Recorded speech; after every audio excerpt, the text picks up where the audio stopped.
इस वक्त की सबसे बड़ी खबर पश्चिम बंगाल से आ रही है, जहां पर प्रधानमंत्री मोदी का हेलीकॉप्टर लैंड ही नहीं कर पाया। जी आप बिल्कुल सही सुन रहे हैं, देश के प्रधानमंत्री और पश्चिम बंगाल का नादिया जगह, जहां पर उनकी कार्यक्रम प्रस्तावित था, लेकिन उनका हेलीकॉप्टर वहां लैंड ही नहीं कर पाया। आखिर ऐसा क्या हो गया कि प्रधानमंत्री का हेलीकॉप्टर एक जगह पर लैंड नहीं कर पाता है? पश्चिम बंगाल सोचने का विषय है, जहां पर हजारों की भीड़ इकट्ठा थी। तभी खबर आती है कि भीड़ प्रधानमंत्री के खिलाफ नारेबाजी कर रही है और अचानक मौसम का हवाला देते हुए प्रधानमंत्री का हेलीकॉप्टर वापस कोलकाता की तरफ मोड़ दिया जाता है। क्या खबर इतने तक ही सीमित है? यही जानने के लिए आज हम आपके सामने मौजूद है। हमारे साथ है मुकुंद। घटना तो हमें पता है, लेकिन आखिर इसके अगर गहराई पर बात करें तो क्या सिर्फ एक मौसम वजह है प्रधानमंत्री की जो प्रस्तावित रैली थी और हेलीकॉप्टर घूम जाना इतना साधारण दिखाई तो नहीं पड़ता है? बिल्कुल, दोनों पक्षों पर बात करेंगे रिचा। इसमें सबसे बड़ी बात तो प्रधानमंत्री नरेंद्र मोदी का बंगाल में लैंड ना कर पाना। अपडेट अगर आपको मॉर्निंग से हम समझाएं तो प्रधानमंत्री नरेंद्र मोदी सुबह 10:40 पर कोलकाता पहुंचे। उसके बाद हेलीकॉप्टर उनका नादिया जिले से ताहिरपुर के लिए रवाना हुआ। ताहिरपुर इसलिए क्योंकि वहां पर प्रधानमंत्री नरेंद्र मोदी की एक बड़ी राजनीतिक सभा थी। अब ये सभा इंपॉर्टेंट क्यों थी और इसको लेकर तमाम सुरक्षा कारण पर बात करना क्यों जरूरी है, उस पर भी देख लें। क्योंकि प्रदेश इस वक्त जूझ रहा है एसआईआर को लेकर, तमाम उस हिंसा वाली खबरों से, हिंसा से और विरोध से।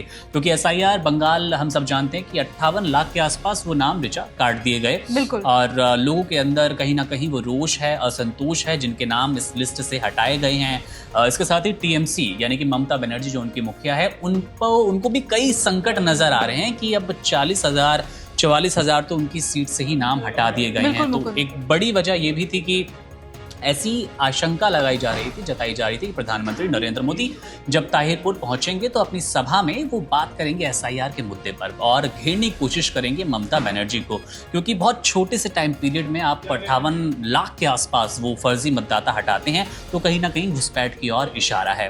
इसके बाद सबसे मुख्य बात जो कि लैंड नहीं हुआ हेलीकॉप्टर, वो यही था कि वेदर खराब विजिबिलिटी बताई गई, इसलिए प्रधानमंत्री नरेंद्र मोदी का हेलीकॉप्टर कोलकाता लौट गया। सवाल दूसरा ये कि कयासों का बाजार जो कह रहा है कि क्या सचमुच सुरक्षा एक मुद्दा हो सकता था? क्या सुरक्षा कारणों से प्रधानमंत्री नरेंद्र मोदी का वो हेलीकॉप्टर लैंड नहीं किया? तो इसका जवाब भी हाँ कहते हुए हम जरा भी हिचकेंगे नहीं, क्योंकि जिस कदर अभी माहौल बिगड़ा हुआ है रिचा बंगाल में एसआईआर के बाद, लगातार ममता बनर्जी टीएमसी और उनकी पार्टी के समर्थक विरोध कर रहे हैं इस पूरी प्रक्रिया का, और उनके साथ साथ वो मतदाता भी हैं। हो सकता है कि वो बीजेपी सपोर्टर प्रधानमंत्री नरेंद्र मोदी के सपोर्टर हो, लेकिन एसआईआर में नाम कटने के बाद द्वेष उनका भी बढ़ता नजर आया। तो बिल्कुल एक सुरक्षा कारण हो सकता है। तो लॉ एंड ऑर्डर पर भी बात होगी कि ममता बनर्जी की सरकार में कुछ दिन पहले हम देखते हैं कि मस्जिद की नींव रख दी जाती है और वहाँ माहौल बिगड़ा था, और उसके बाद एक बार फिर जब एसआईआर का ये पूरा मामला सामने आया तो वहाँ पर भी माहौल कुछ वैसा ही हिंसा वाला नजर आ रहा है। तो इस बात से भी अब हम किनारा नहीं कर सकते कि प्रधानमंत्री नरेंद्र मोदी का अगर हेलीकॉप्टर लैंड नहीं हुआ तो उसकी सिर्फ एक वजह विजिबिलिटी ही है। सुरक्षा कारण भी जाहिर तौर पर एक बड़ा कारण हो सकता है। बिल्कुल मुकुंद, ये सोचने वाली बात है कि देश के प्रधानमंत्री वेस्ट बंगाल जाते हैं, उनका हेलीकॉप्टर हवा में घूमता रहता है और लैंड नहीं कर पाता है। आप समझिए कि देश के प्रधानमंत्री के साथ अगर पश्चिम बंगाल में ऐसी घटनाएं हो सकती हैं तो फिर कौन सुरक्षित है? क्या सुरक्षा कारण सबसे बड़ी वजह है प्रधानमंत्री का लैंड नहीं करने का, मिनिस्ट्री तो उनके पास ही है, होम मिनिस्ट्री केंद्र सरकार के पास है। क्या प्रधानमंत्री पहले से उसका निरीक्षण नहीं करवा सकते थे? क्या उनके मिनिस्ट्री के लोग वहां पे पहले से निरीक्षण? प्रधानमंत्री का दौरा इतना आसान तो नहीं होता है। अगर प्रधानमंत्री वहां पहुंचे हैं और उनका हेलीकॉप्टर लैंड नहीं कर पाता है, ये एक बहुत बड़ी चूक है जो कि केंद्र से लेकर पश्चिम बंगाल तक सब पर एक सवाल खड़े करता है। इस खबर में अपडेट्स हम आगे पहुंचाते रहेंगे। फिलहाल के लिए यही खबर है कि प्रधानमंत्री का हेलीकॉप्टर लैंड नहीं कर पाया है और ये अपने आप में एक बहुत बड़ी खबर है। Subscribe to One India and never miss an update.